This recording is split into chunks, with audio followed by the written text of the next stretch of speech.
Biblias, continuando el estudio de la palabra, 2 Timoteo, capítulo 3, del 10 al 16. Y sí, continuemos orando por Vladi Reyes, para que el Señor... ¿Ayer lo operaron o cuándo? ¿Is it yesterday? Last night? How did it? It's still...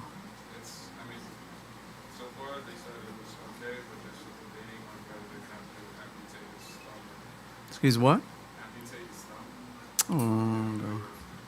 Sigamos orando por Vladi. Amén. Sigamos orando en el nombre del Señor. Amén. Entonces el versículo 10 al 16, 2 Timoteo capítulo 3, verso 10 al 16, por favor.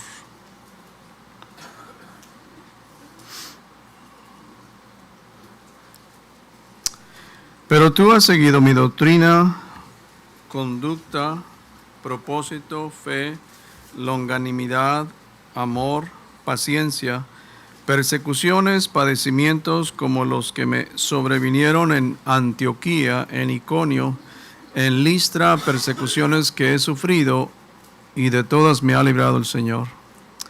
Y también todos los que quieren vivir piadosamente en Cristo Jesús padecerán persecución. Mas los malos hombres y los engañadores irán de mal en peor, engañando y siendo engañados.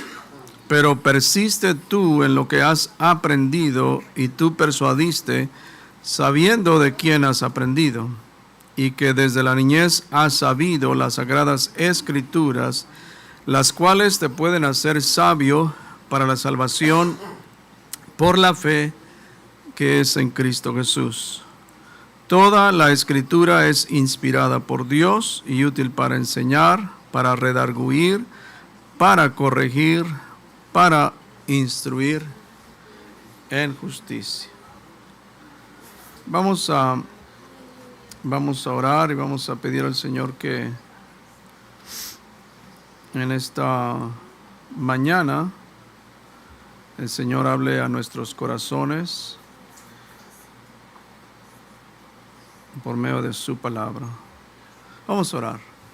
Padre, en esta mañana te damos gracias, oh Dios, por este momento que tú nos permites, Señor, de venir a este lugar, Señor, para adorarte, para bendecirte, para darte gracias, oh Dios. Gracias por tu bondad, gracias por tu misericordia, Señor, que tú nos has dado, Señor, que hemos recibido de parte de ti.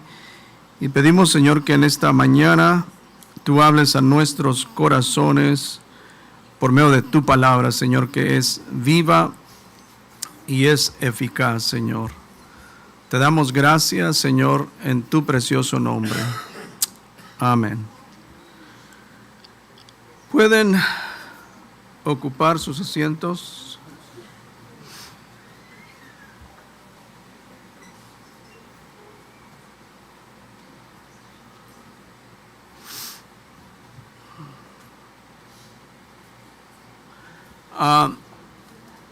La meta de cada uno de nosotros es de crecer y madurar, conocer a Dios, conocer su palabra. Amén. Y la manera o las maneras que nosotros, es algo que uno tiene que ejercitar, tiene uno que hacer constantemente para crecer como hijos de Dios. Es menester que nosotros los cristianos leamos las escrituras, es menester que nosotros tengamos una vida consistente de oración. Además es una buena práctica nosotros dedicar por lo menos un día a la semana en ayuno. Amén. Es una buena práctica compartir el evangelio, a reunirse como lo estamos haciendo en este día. Nos reunimos para adorar al Señor, para escuchar su palabra. Entonces, todas estas son actividades que nos ayudan a crecer, a madurar en Cristo. Amén. Entonces, nuevamente vuelvo a recalcar que es importante que nosotros seamos consistentes Amén. No desmayemos.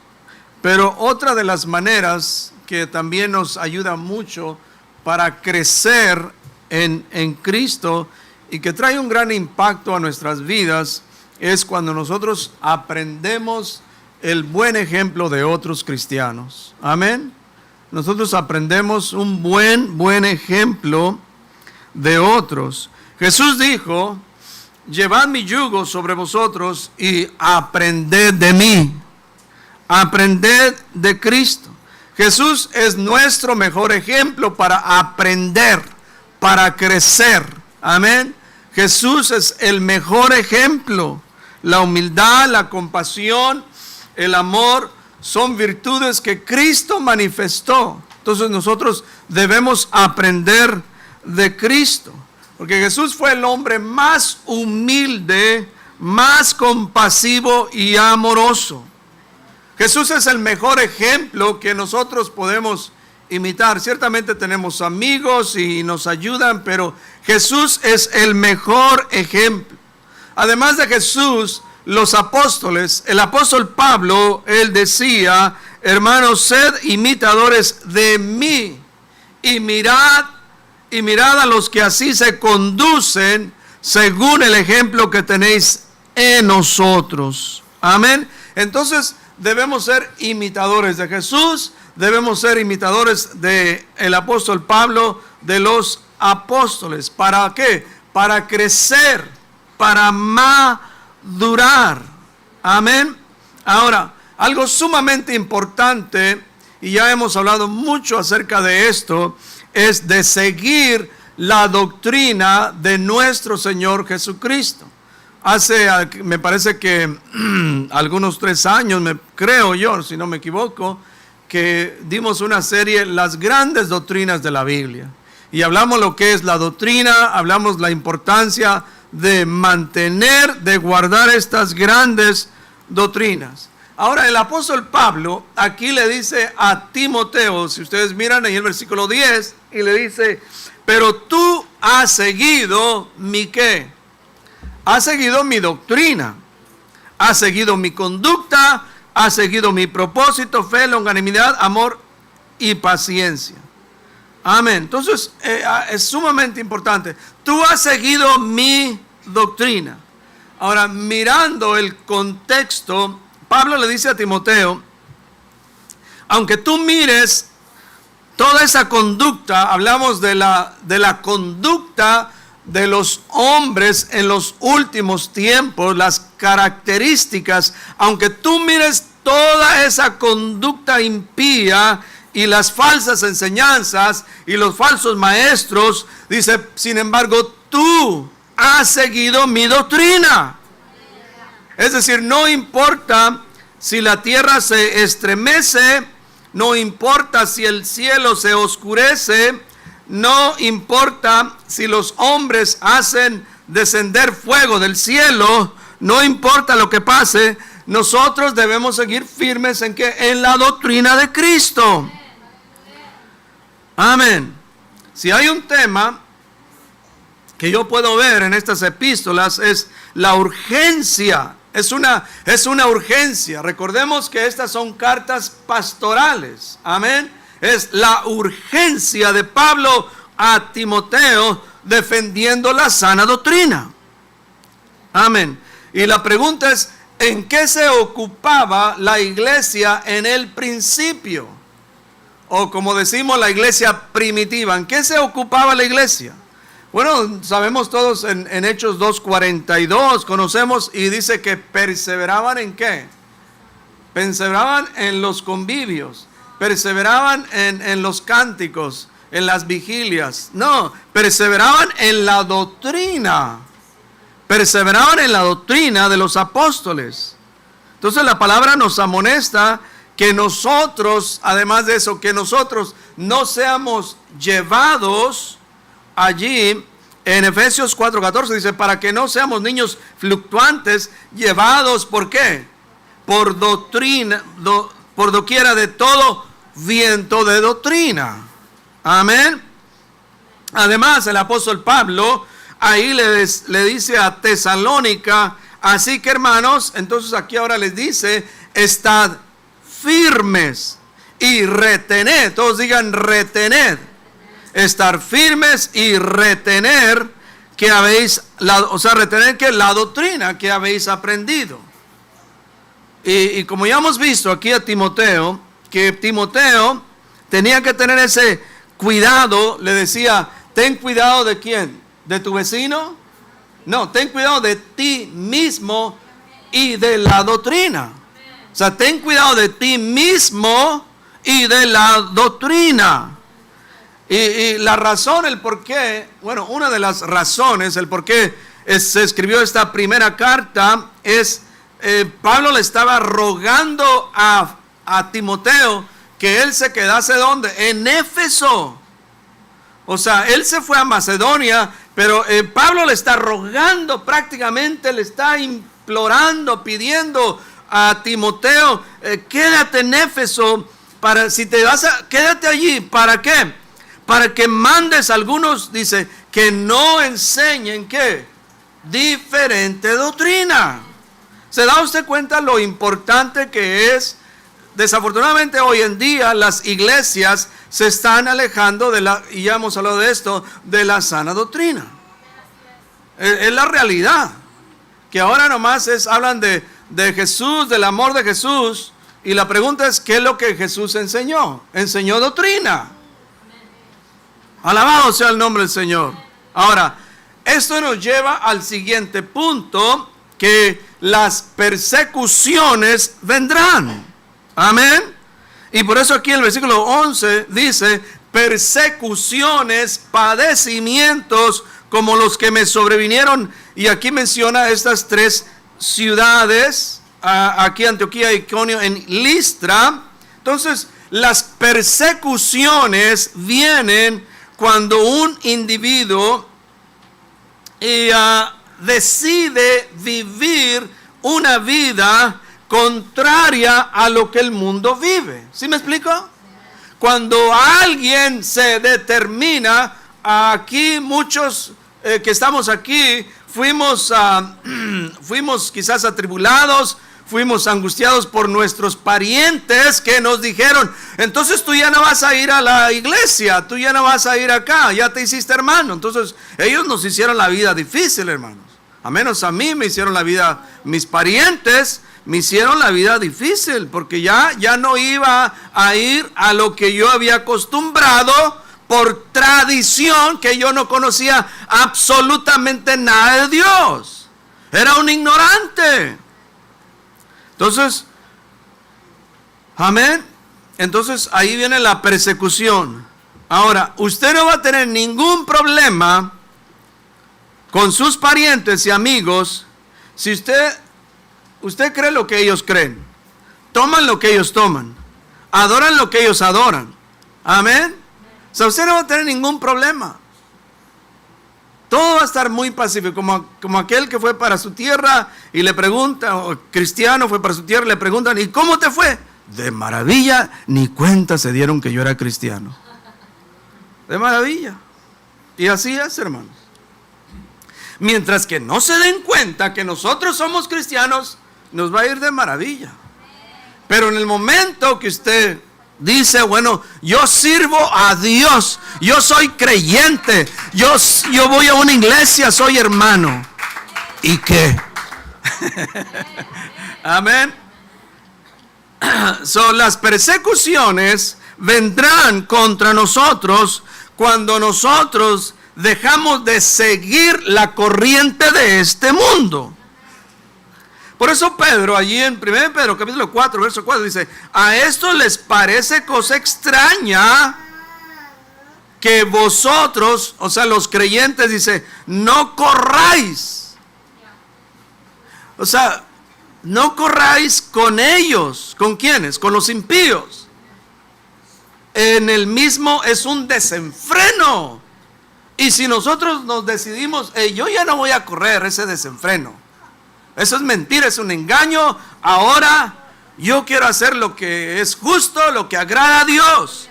Por lo tanto, si nosotros no corremos en ese mismo desenfreno, dice Pedro, entonces dice, nos van a ultrajar y os ultrajan. Amén.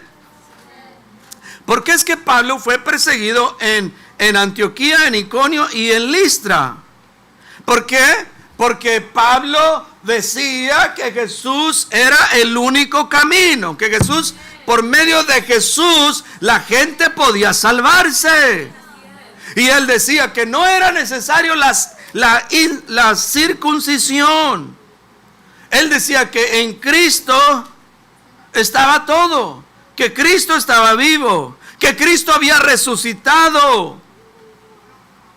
Antioquía, Iconio y Listra, esas ciudades creían totalmente diferente. Amén. Ellos adoraban a otros dioses, eran idólatras, eran paganos. Entonces, nuevamente, para su información, nuestros amigos que no conocen, para su información, la persecución viene cuando alguien no sigue la misma corriente de este mundo. O sea, va a venir. Si usted llega a un pueblito en otro país donde el 99% no son cristianos y usted empieza a compartir el evangelio, téngalo por seguro que usted va a ser perseguido. Le van a hacer la vida muy difícil. La gente se va a oponer. Definitivamente. La gente se va a oponer. La gente va a resistir. Porque al escuchar el evangelio, es como si ellos estuvieran escuchando. Si alguien les estuviera diciendo: entonces todo este tiempo que yo he estado en esto ha sido un engaño. Tú me estás diciendo que lo que yo he creído por años, mis abuelos, mis bisabuelas, es un engaño, es una mentira. Y la gente te va a atacar. Se van a defender. Dice: ¿cómo es posible que por años viví en un engaño? Y así vivíamos nosotros, hermanos. Entonces, ahora, somos perseguidos por dos razones. Número uno, por nuestra fe en el Señor Jesucristo. Amén. ¿Por qué es que los tres, se recuerdan de los tres hebreos? Los tres amigos hebreos, ¿se recuerdan de Sadrach, Mesach y Abednego? Que ellos fueron metidos ¿dónde? En un horno de fuego. Ellos fueron metidos, no es que porque pertenecen, es que son de otro partido político. Son de otro partido político y los vamos a meter ahí. O es que ellos hablaron mal del rey Nabucodonosor. No. Ellos fueron arrojados allí. ¿Por qué? Porque pusieron su fe en Dios, en el Dios de Abraham, de Isaac y de Jacob. Ellos en su corazón tenían bien grabado la confesión judía, el Shema. Oye Israel, Jehová, nuestro Dios, Jehová, uno es. Tenían convicción. Y allí podemos leer en Daniel 3:14, dice: habló Nabucodonosor y les dijo: ¿es verdad? A ver, ahí, ¿es verdad, Sadrach, Mesach y Abednego, que vosotros no honráis a mi Dios, ni adoráis la estatua de oro que he levantado? Entonces el gobierno aquí los quería obligar a adorar a otro Dios y no al Dios de la Biblia. Y el gobierno aquí pensó: ahorita los vamos a controlar aquí. Ahorita los vamos a intimidar y así les vamos a cambiar sus creencias. Pero les vamos a dar una chancita más aquí. Les vamos a dar una chancita. Ahora, muchachos, cuando ustedes escuchen allí el oír de la bocina, todos los instrumentos musicales, ahí se me van a postrar. O sea, lo único es muy sencillo. Lo único que ustedes tienen que hacer es, pues nada más, póstrense ahí, eso es todo. Muy sencillo. Póstrense a la estatua y después ustedes continúan con su diario vivir. ¿Qué se toman para postrarse? ¿Un par de minutos? un par de minutos. ¿Y cuál fue la respuesta de los hebreos? Danos 24 horas, vamos a pensarlo. Vamos a consultar con nuestro abogado, a ver qué nos dice. Mire la respuesta de los 3 hebreos, versículo 16. Respondieron al rey Nabucodonosor diciendo, no es necesario que te respondamos sobre este asunto. No es necesario. Ahora recordemos, ellos están enfrente al gran rey de Babilonia. Estaban frente al jefe de los jefes. Porque el imperio babilónico gobernaba en ese tiempo. Gobernaba todo el mundo. Ahora, mire la escena ahí.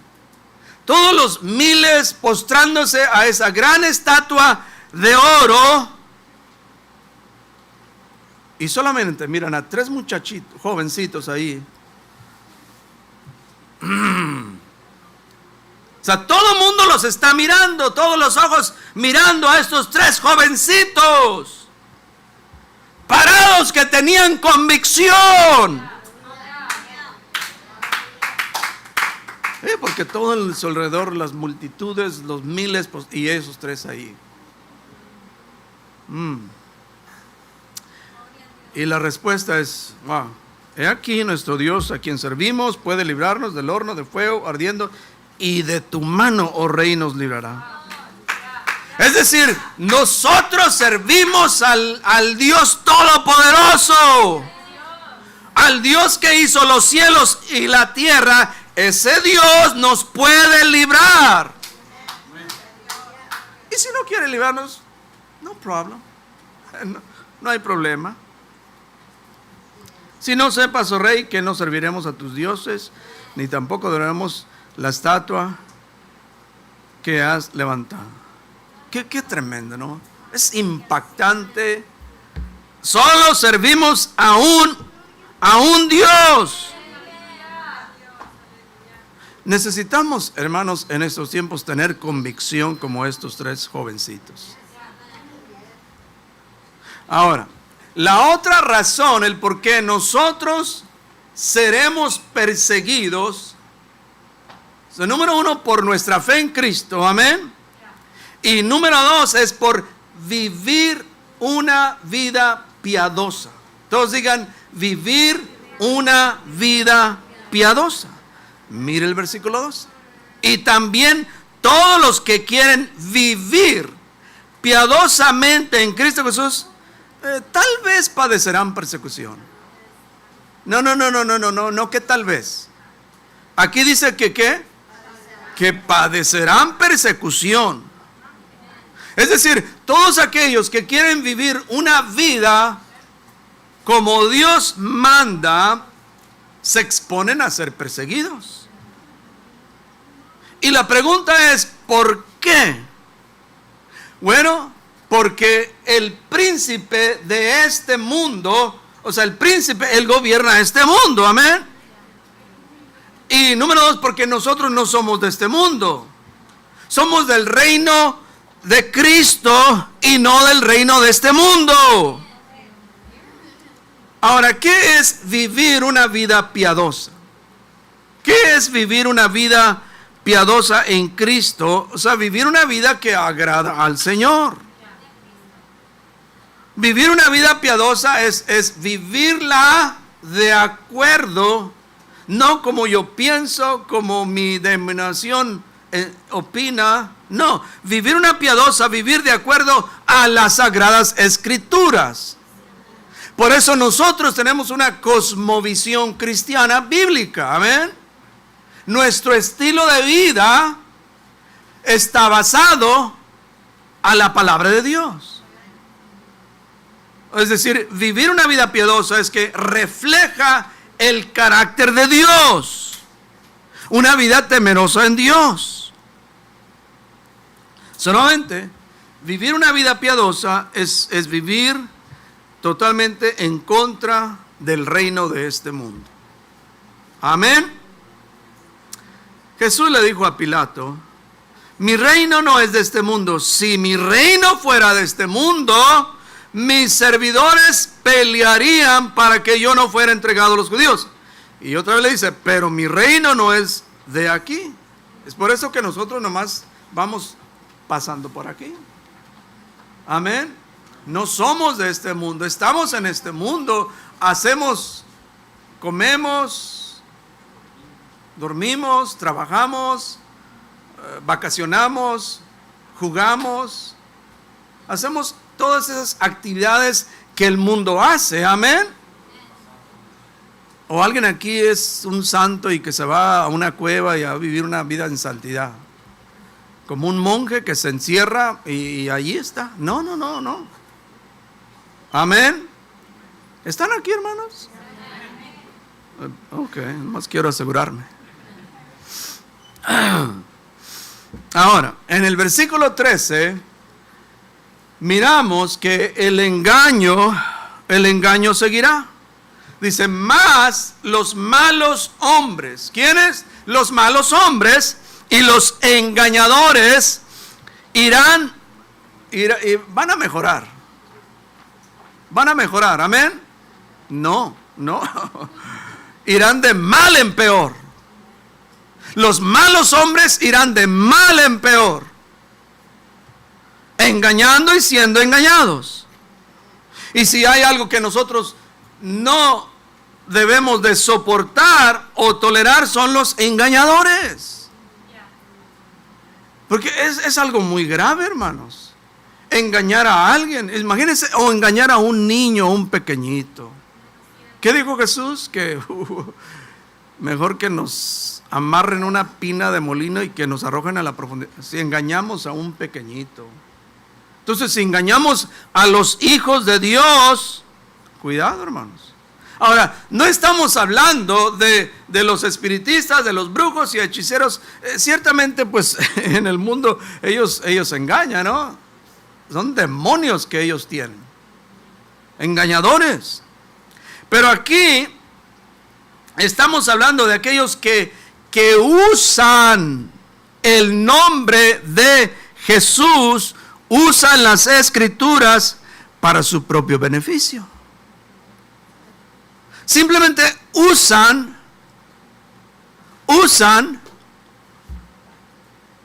como aquel papa que dijo en una ocasión, cuánta ganancia nos ha traído la fábula de Jesús. Jesús no es ninguna fábula. Amén. No. Nuevamente estamos hablando de aquellos que usan el nombre de Jesús, usan la Biblia para su propio beneficio. O sea, usan con engaño, con manipulación. O sea, estamos hablando de hombres y mujeres dentro del sector cristiano, del círculo cristiano. Amén. Ahora, ellos hacen dos cosas. Usan palabras engañosas para atrapar a la gente. Porque Pedro nos dice, y por avaricia harán mercadería de vosotros. ¿Quiénes? Esos hombres engañadores que están dentro del cristianismo, entonces por avaricia harán. Es decir, la avaricia es lo que los mueve. Amén. Ellos solamente usan el nombre de Jesús y usan a la gente. Usan el nombre de Jesús, usan a la gente para alimentar su avaricia. ¿Sí me explico, hermanos? Entonces hacen dos cosas. La segunda es, tuercen las escrituras. Los hombres malos saben cómo engañar a la gente. Hace unos 10 años, uno de mis primos se congrega en una iglesia y él tiene 2 hijos, uno casado y una hija, y me invitó a que lo acompañara al norte de Los Ángeles. Y sucede que estos dos hijos se fueron a vivir a una casa ahí en el norte de Los Ángeles. Se juntaron con una familia y esta familia supuestamente decían que Dios les había dicho que deberían de quedarse en esa casa para vivir una vida consagrada a Dios, de tal manera que tenían que separarse de sus parientes. Entonces me invitó, vamos para ver si hacer algo, convencerlos que se salgan de allí, porque ese grupo tenía todas las características de una secta. Todas las características. Y a eso fuimos para allá juntamente con su esposa y fuimos. No fue posible. Pero me recuerdo que mi primo me dice, yo no entiendo cómo fue posible que mis hijos, siendo buenos hijos, se dejaron engañar por esas personas. Ahora escuchen esto. Y eso es lo más doloroso. Esto es hace 10 años. Y hasta la fecha no han tenido comunicación. Ya ellos tienen nietos. Más bien, mi primo tiene y no los han conocido. O sea, imagínese para él. Imagínese usted. Hay engaño, hermanos. Y hay que tener mucho cuidado porque hay sectas muy peligrosas. Fuera del cristianismo, pero también dentro del cristianismo. La única manera para vivir una vida consagrada a Dios es que vamos a vivir a una isla, vamos a vivir allá a las montañas. Pero no puedes comunicarte con tus parientes, tienes que alejarte de ellos. Porque ellos son tus enemigos. El gobierno son tus enemigos. Todo eso son características de una secta. Miles de personas son engañadas, son atrapadas. Personalmente hay que tener mucho cuidado, hermanos. El engaño y la manipulación existen y lo he visto dentro del círculo cristiano. Pero miren el versículo 14. Dice, pero persiste tú, todos digan, persiste. Amén. Dice, en lo que has aprendido y te persuadiste sabiendo que de quién lo has aprendido. Y la pregunta es, ¿por qué algunos cristianos no perseveran en la iglesia? ¿Por qué algunos cristianos no perseveran en la iglesia?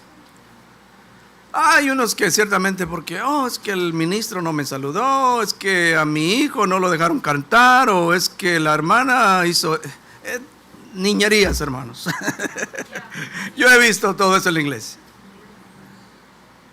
Amén. O las hermanas empiezan allí se pelean, ¿no? No, que a ti te toca, no, que a mí. Por favor. Son niñerías. Es inmadurez. Amén. Es inmadurez. Tenemos que madurar. Tenemos que progresar. Tenemos que dejar esas cosas. Y ciertamente cuando nos convertimos, todo nos ofendía, ¿no? Yo recuerdo, recién convertido, pues un niño recién nacido espiritualmente, todo me ofendía. Pero después de momento, pues ¿qué está pasando? No puedo quedarme yo niño todo el tiempo. Amén. Entonces, ¿por qué algunos se desvían del verdadero evangelio y se meten en las sectas? Bueno, la respuesta fácil es porque no escudriñan las escrituras. Pero ustedes espero que sí lo estén haciendo. Espero que sí estén escudriñando las escrituras.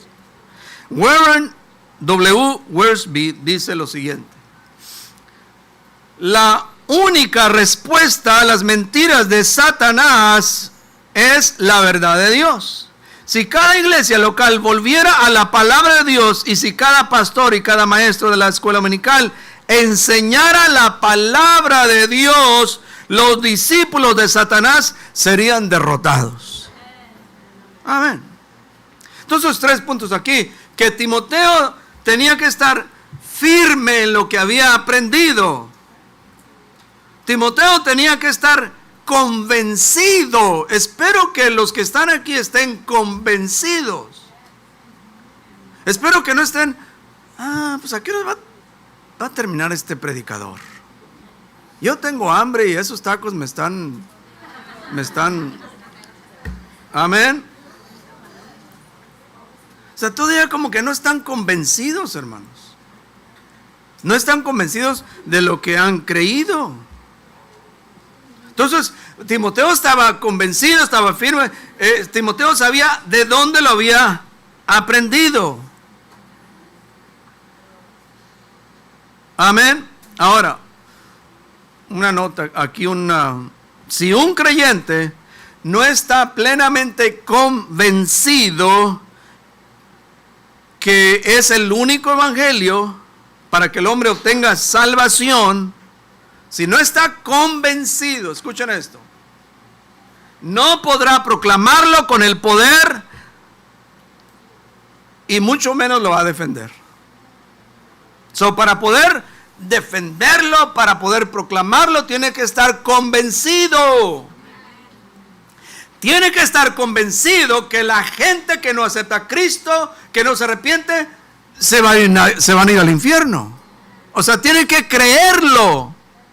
Pero si usted está evangelizando y pues no sé, tal vez. Mejor no lo haga. Amén. Yo sé que hoy en día no se habla de esto. No se habla del infierno. No se habla del arrepentimiento. Ahora continuemos, hermanos, porque ya me está dando hambre. Me está dando hambre. Y versículo 15 dice, y que desde la niñez ha sabido las sagradas. ¿Desde cuándo? Desde la niñez. Quizás Timoteo estaba en pañales y ya le estaban enseñando las escrituras. Amén. O en zapeta, porque no había pañales. Las cuales te pueden hacer sabio para la salvación por la fe que es en Cristo Jesús. Y hermanos, al leer este versículo, honestamente creo que nosotros los padres no estamos haciendo lo suficiente para que nuestros hijos conozcan las escrituras. Y yo soy aquí primeramente culpable de eso. Que no estoy haciendo lo suficiente o supervisando. Sí, les dejamos tarea. Aquí le hice a una de mis hijas y tienes que seguir esto todos los días, tienen que reportar que leíste, que bla, bla, bla. Y sí, amén.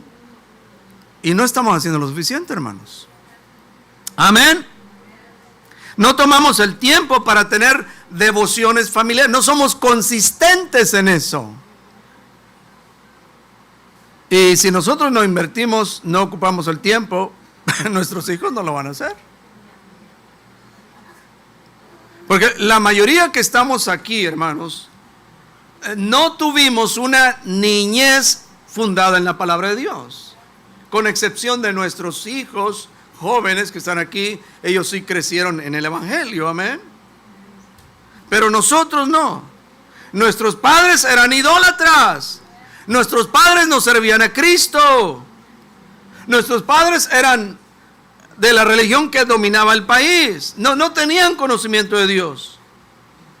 Entonces, el punto aquí es que Timoteo tuvo la bendición de haber tenido una herencia espiritual muy rica, que fue transmitida ¿por quién? Por su madre Eunice y su abuela. Ok, si están leyendo la Biblia.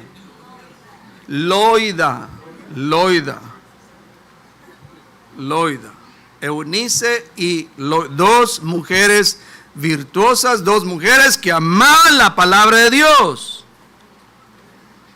Entonces, la herencia más de más valor que nosotros podemos dejar a nuestros hijos no es una casa. Amén. No es una casa, no es una gran suma de dinero, porque todo esto es temporal. La herencia más que tiene más valor en esta vida y en la vida venidera es el evangelio de nuestro Señor Jesucristo. El evangelio de Cristo los ayudará a enfrentar los muchos problemas de la vida presente. Porque eso es, te va a ayudar. No es de que vas a ser exento de problemas, sino que te va a ayudar para enfrentarlos. Y creo yo que nosotros no estamos haciendo lo suficiente para ayudar a nuestros hijos a que enfrenten todos estos problemas, aflicción, todo eso. Amén. Y el evangelio los va a preparar para la vida venidera. Y ya vamos a concluir, versículo 16. Toda la escritura es que inspirada por Dios y útil para enseñar, y aquí menciona todo lo que la escritura hace. ¿Para qué sirve? ¿Para qué sirve la escritura? ¿Para tenerla allí en la sala, allí abierta nomás? Sí. Porque hay gente que cree que si tiene una Biblia ahí en la sala, los demonios no se van a acercar ahí.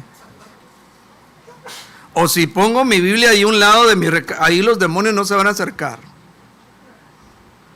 O a veces la Biblia está por allá en el closet y luego, ahí viene el pastor, saquen la Biblia, póngala ahí enfrente en la sala. ¿Y por qué tratan de impresionar al pastor si es un pecador también? Agrademos a Dios, no al hombre. Entonces es importante aquí notar que las iglesias del primer siglo, ellos contaban con las escrituras del ¿qué? Del Antiguo Testamento. Amén. Tenían en sus manos de Génesis a Malaquías y posiblemente algunos evangelios o algunas cartas pastorales que estaban circulando en esa época. Y ya estaban haciendo copias de esas cartas. Entonces recibieron una carta de Pablo, de Pedro, y entonces ellos hacían copias y luego las pasaban a otras congregaciones. Entonces ya tenían esas cartas. Pero para ese tiempo la iglesia en el primer siglo no contaba con ¿qué? Con las escrituras del Nuevo Testamento. Amén. Es cuando a mediados del siglo III, el tercer siglo, a mediados del tercer siglo, entonces se recopiló lo que es el Nuevo Testamento, o como se llama el texto recibido, Textus Receptus, o el texto mayoritario. Entonces fue allí donde los padres de la iglesia recopilaron estos 29 libros. Amén. Son 29 del Nuevo Testamento. Del Antiguo, ¿cuántos son? Uy, Padre. 30. Amén. ¿Cuántos son? 39 y 27 son 66. Amén. Entonces, en el Antiguo Testamento son 39 y 27, amén. Bueno, me están preocupando, hermanos. Entonces, esos 29 libros del Nuevo Testamento vinieron a ser parte del canon, o inspirados por Dios. Entonces podemos decir que toda la escritura de Génesis a Apocalipsis vino, ¿por qué? Por inspiración divina. 66 libros vinieron por inspiración divina. Y la pregunta es, ¿cómo fue posible que nosotros tenemos las mismas palabras de Dios en lo que se llama las Sagradas Escrituras? ¿Cómo es posible? Y nuevamente la respuesta es inspiración. ¿Qué significa inspiración divina? No significa que los escritores se sintieron inspirados para escribir acerca de Dios. Por ejemplo, me siento inspirado para escribir un libro. No es el mismo significado. Porque a veces decimos, me siento inspirado, amén. No, eso no. Lo que significa es que la escritura fue respirada por Dios o fue exhalada por Dios. Jeremías 1:9 dice, y extendió Jehová su mano y tocó mi boca, y me dijo Jehová, he aquí he puesto mis palabras en tu boca. Pero escuchen esta explicación que me parece muy buena explicación de John MacArthur. Dice, en algunas ocasiones Dios dijo a los escritores de la Biblia las palabras exactas que debían decir. Amén. En algunas ocasiones. O sea, decir o escribir. Pero con mayor frecuencia, Él usó la mente de cada uno de ellos, vocabularios y experiencias para producir su propia palabra infalible e inerrante. Es decir, los santos escritores usaron su cerebro. Ellos pensaron, hermano. Usaron su cerebro, usaron su propio vocabulario. Si notamos nosotros de las cartas de Pablo, las cartas de Pedro, Judas, el vocabulario es diferente. Amén. Hay unos que hablan bien fuerte. Juan habla amor. Su vocabulario es diferente. ¿Sí me explico? Usaron sus propias experiencias. O sea, todo eso le escribieron. Es decir, puedo decir lo siguiente: la contribución humana no le quitó la inspiración divina. ¿Sí me explico? La contribución humana no quitó la inspiración divina. Entonces, ¿para qué sirven las escrituras? Aquí nos dice, para enseñar, para redarguir, para corregir, para instruir en justicia. Desafortunadamente, muchos ministros en las iglesias solo usan, y escucha esto, solo usan algunos textos de la Biblia como referencia o para respaldar el sermón o el punto de vista del predicador. O sea, agarran nomás, tienen ellos su pensamiento, tienen lo que ellos desean, pero solamente agarran un versículo de aquí. Esto apoya lo que yo estoy diciendo. ¿Sí me explico? Ahora, en las iglesias se debe predicar no acerca de la Biblia, se debe predicar la Biblia. Nosotros no estamos predicando estamos predicando la Biblia, porque la Biblia es la máxima autoridad de la iglesia. La Biblia es el manual de la vida. La vida es lámpara a mis pies. La vida es